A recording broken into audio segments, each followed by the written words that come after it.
Hey, welcome to Cool Classics. Okay, I have a wild one here for you. So I was flipping around the TV and I came upon this movie, 1970, The Cockeyed Cowboys of Calico County. There's a tongue twister for you. Anyway, it was already in progress. I was giving it a little bit of time and I'm watching it, and there's a character called Crazyfoot. And I go, man, that Native American Indian looks like the one that was in the commercial that was crying when they littered. So I looked him up, and it is. Okay, so bear with me here. I should be going to bed, but instead, no, I went down a rabbit hole and I'm looking up some information. All right, so his name is Iron Eyes Cody, but he was born Espera Oscar de Corte. He was born April 3rd, 1904 in Kaplan, Louisiana. Now, before I get into his whole backstory, I want to put this into perspective. He appeared in over 200 films. I'm going to give you a couple of the bigger name ones. So, The Big Trail in 1930 with John Wayne. The Scarlet Letter in 34 with Colleen Moore.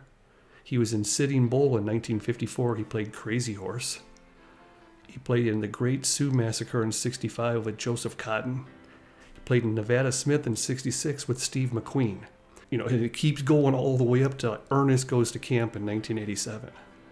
Now, in all of the 200 plus films that he played in, his part was always that of a Native American Indian. Even when he played on television, the same could be said. On The Cisco Kid, he played Chief Big Cloud.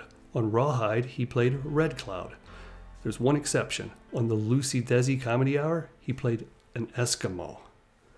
Mr. Ed, Chief Thundercloud. The Virginian, Chief Blackfeather. All the way up to the A-Team, where he played Chief Watushi. Now, I knew him from the commercial, and he stood out to me still after all this time. And here's what it says about that. Cody was widely seen as the crying Indian in the Keep America Beautiful public service announcement in the early 1970s. Now, it says early 1970s, but I was born in 71, and I remember seeing it all the way up to like 1980. This thing was played a lot. It's still stuck in my head. Here's 2021. The environmental commercial showed Cody in costume, shedding a tear after trash is thrown from the window of a car and it lands near his feet. The announcer, William Conrad, says, "People start pollution. People can stop it." The ad won 2 Clio Awards, incited a frenzy of community involvement, and helped reduce litter by 88% across 38 states. And I have to agree, that was a very powerful commercial for its time. I mean, heck, so powerful, Joni Mitchell wanted him to come appear on her album, and he did on a song called Lakota. He does Native American chanting. On April 20th, wait a second, that's 420. In 1983, he was inducted into the Hollywood Walk of Fame at 6601 Hollywood Boulevard. Now that you have a general idea of his accomplishments, let's dig into this. He was the second son of Francesca Salpietro from Sicily and her husband Antonio de Corte from southern Italy. Any red flags going off yet? Well, I'll continue. He had 2 brothers, Joseph and Frank, and a sister, Victoria. His parents had a local grocery store in Louisiana where he grew up. His father left the family and moved to Texas and took the last name of Corte. His mother remarried and had 5 more children. But when the 3 De Corte brothers were teenagers, they joined their father in Texas and shortened their last name to Corte. Cody's father, Tony Corte, died in Texas in 1924. The brothers moved on to California, where they all started acting in movies and changed their last names to Cody.